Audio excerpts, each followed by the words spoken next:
سائے میں 7 لوگوں کو اللہ نے مقام دیا ہے. یہ ہم نے حدیث کئی مرتبہ سنی. اس میں سے ایک وہ شخص ہے قیامت کے دن جو عرش کا سائے کے تحت رہے گا. یہ کون شخص ہے عرش کے سائے کے تحت؟ اچھا اس کی اہمیت بھی بتا دیتا ہوں، اگرچہ کہ میری ٹاپک کا حصہ نہیں ہے لیکن اس کی اہمیت، کیونکہ ہم کئی بار سنتے رہتے عرش کا سایہ عرش کا سایہ، وہ سنتے سنتے ہم کو سمجھ میں نہیں آتا کہ اس کی اہمیت کتنی ہے. میدان محشر میں اللہ کے نبی پاک صلی اللہ علیہ وسلم نے فرمایا کوئی چیز کا سایہ نہیں ہوگا، سورج سوا نیزے پر ہوگا. یہ مشہور جملہ ہے. عربی حدیث میں آتا ہے 1 میل کا فاصلہ. 1 میل، وہ میل عربک ورڈ سے ہی انگلش ورڈ MILE مائل ہے. 1 میل عربی زبان میں 2 معنی میں استعمال ہوتا. ایک ہے 1 مائل جس کو آپ بولتے، آپ میجرمنٹ لیتے ہیں نا، ڈسٹنس کا میجرمنٹ، کلومیٹر، مائل، یہ ایک مائل وہ معنی میں آتا ہے عربی میں. دوسرا عربی میں میل کہتے ہیں وہ کاڑی کو جس سے آنکھ میں سورما لگایا جاتا. اور جو صحابی یہ حدیث بیان کر رہے ہیں وہ کہتے ہیں اللہ کی قسم مجھے نہیں معلوم کہ وہ میل سے مراد کیا ہے، کہ 1 مائل کا ڈسٹنس ہے یا کاڑی کے اتنا ڈسٹنس ہے جو سورج ہمارے سر پر ٹھہرا دیا جائے گا.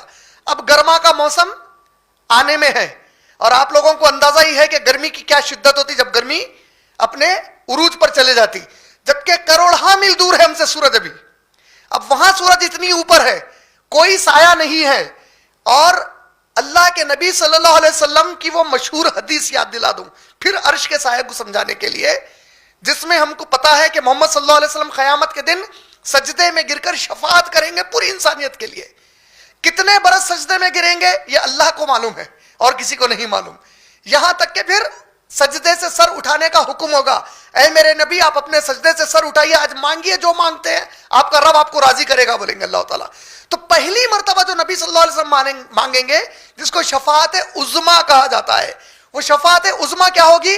صرف یہ ہوگی کہ اے اللہ انسان خبروں سے اٹھ کر ٹھہر گئے، آپ ان کا حساب لینا شروع کریے، کیونکہ انسان برداشت نہیں کر سک رہا میدان محشر میں، سورج اتنی اوپر ہے، آپ حساب لیجئے. تو جو پہلے انسان کا حساب شروع ہوگا کب سے؟ خبروں سے اٹھے پورے، سورج ٹھہر گیا، اب پہلے انسان کا جو حساب شروع ہوا. اللہ کے نبی فرماتے ہیں یہ جو وقت ہے ہماری اس زندگی کے 300 سال کا وقت ہے. 300 سال سورج کو سر پر رکھ کر ٹھہرنا ہی ٹھہرنا ہے. اس کے لیے بتایا گیا کہ 7 لوگ ایسے ہیں جس کو اللہ اپنے عرش کا سایہ دیں گے اور سورج کی وہ تکلیف نہیں ہوگی. اس میں سے ایک کون ہے معلوم ہے؟ وہ جو اللہ کی خاطر رشتہ جوڑے آپس میں اور اللہ کی خاطر رشتہ توڑ لیا آپس میں. اللہ کی خاطر جوڑنا یا اللہ کی خاطر رشتہ توڑنا یہ جائز ہے. ماں اور باپ اللہ اور رسول کے خلاف ہو گئے تو اب ان سے ہمارا کوئی رشتہ دینی معاملے میں نہیں ہو سکتا. اگر ماں بول رہی بت کی پوجا کر، ماں بول رہی نماز چھوڑ دے پہلے ایگزام لکھ لے، ماں بول رہی حجاب اتار دے، برقعے کی کیا ضرورت ہے، یہ معاملوں میں ماں باپ سے اب کوئی رشتہ نہیں ہو سکتا ہمارا، ان سے توڑنا ہی پڑے گا. جس معاملے میں رشتہ جوڑنا ہے، اگر کوئی اجنبی ہے لیکن اللہ کی طرف بلا رہا آپ کو تو اس سے فوری رشتہ جوڑ لینے کا ہے آپ کو. یہ اصول یاد رکھ لیجئے. رحم جو دعا مانگ رہا، کون سی دعا مانگ رہا؟ دنیاوی رشتے قائم رکھنے کی دعا مانگ رہا. دنیاوی اعتبار سے جو رشتے لگائے گئے ان کو قائم رکھنے کی بات کی جا رہی. تو اس میں اللہ تعالیٰ سے اس نے کیا کہا؟ اے اللہ جس سے آپ نے رشتے رکھنے کا حکم دیا، اگر یہ لوگ اس سے رشتہ رکھیں تو آپ اس سے رشتہ رکھیے، اور اے اللہ جس سے آپ نے رشتے جوڑنے کا حکم دیا، اگر یہ لوگ اس سے رشتہ توڑ دیں آپ اس سے رشتہ توڑ دیجئے.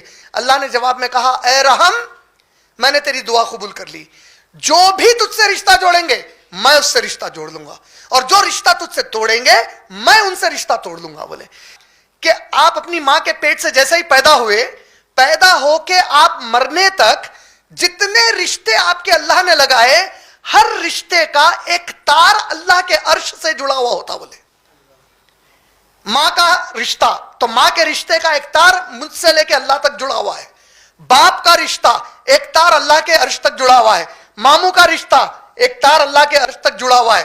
میں جس سے رشتہ توڑتے گیا اللہ تعالیٰ تار کاٹتے چلے آتے عرش سے. اب اللہ جب میرے کو چھوڑ دیتے اس طریقے سے میں تو شیطان کے حوالے ہو جاتا ہوں اس کے بعد. تو رشتے جوڑنے کا